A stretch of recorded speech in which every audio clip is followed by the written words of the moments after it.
नमस्कार, CA7 news channel में आप सभी दर्शकों का स्वागत है। मैं हूं मोहित कल्याणी और आइए नजर डालते हैं अब तक की बड़ी खास खबर। मुजफ्फरनगर के अहिल्याबाई चौक से धनगर समाज के सैकड़ों लोगों ने निकाला पैदल मार्च। आपको बता दें कि संदिग्ध परिस्थितियों में हुई अंकित पाल की मौत की गुत्थी को सुलझाने के लिए पैदल मार्च निकाला गया, जिसको लेकर उनके द्वारा एक ज्ञापन भी मुख्यमंत्री योगी आदित्यनाथ के नाम नगर मजिस्ट्रेट विकास कश्यप को सौंपा गया, जिस पर उन्होंने कहा है कि अंकित पाल एक होनहार छात्र था जो कि पुलिस में था, जिसकी संदिग्ध परिस्थितियों में मौत हो गई है, जिसकी गुत्थी को सुलझाने के लिए धनगर समाज के द्वारा मांग की गई है कि जल्द ही हत्या का कारण पता किया जाए।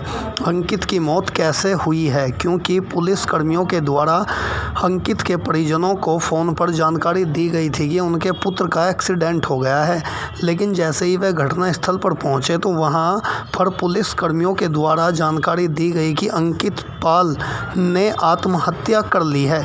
इसलिए मांग करते हैं कि जल्द से जल्द हत्या के कारणों का पता लगाते हुए अंकित पाल की मौत की गुत्थी को सुलझाया जाए। Bureau report CA7। प्रशासन होश में आए और अंकित पाल को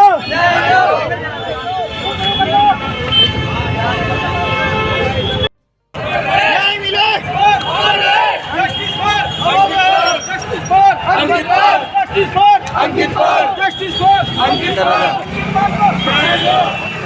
देख रहा हूँ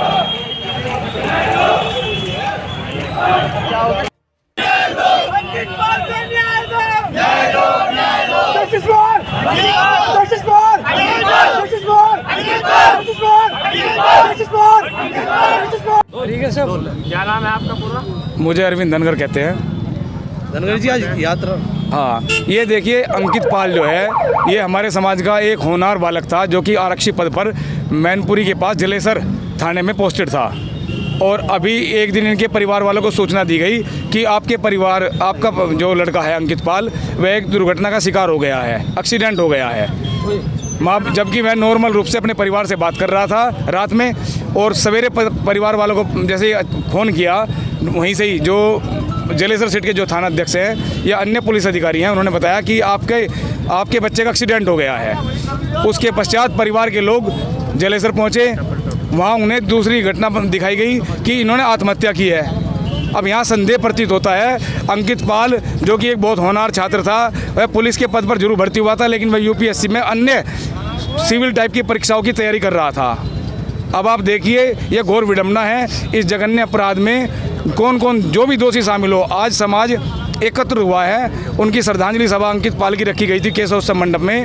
हमें भी रात ही पता चला कि समाज का एक होनहार बालक के साथ इस तरह का जो घटना की गई है बहुत यह कुकर्ती है। जहां एक और हमारे माननीय मुख्यमंत्री योगी जी की सरकार जो है वो अपराधियों पर उनके पर बुलडोजर चलाने के लिए पूरी तरह से तैयार है। दूसरी ओर एक पुलिस का आरक्षी, एक पुलिस का सिपाही, उसके साथ एक ऐसा अपराध हो गया, वह उसे वहाँ का जो पुलिस प्रशासन है जलेसर का आत्महत्या में तब्दील कर रहा है। वह जो कमरा था उसमें कोई कुंडी नहीं टूटी हुई थी, पहले बताया कि कमरा बंद करके उसने आत्महत्या करी, और उससे पहले दिन बताया कि उसका एक्सीडेंट हुआ है।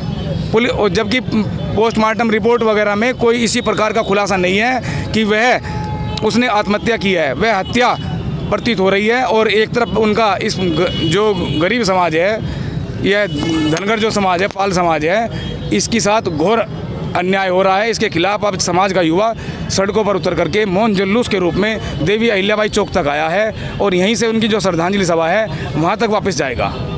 क्या मांग करते हैं? हम मांग ये करते हैं कि जो पुलिस के पद पर यह दोनों भाई, एक जलेसर में और एक एटा में पोस्टेड है, दोनों होनहार छात्र हैं, और इसके जो भी इसमें मतलब बस अंकित पाल को न्याय मिले, पूरे समाज की यह मांग है।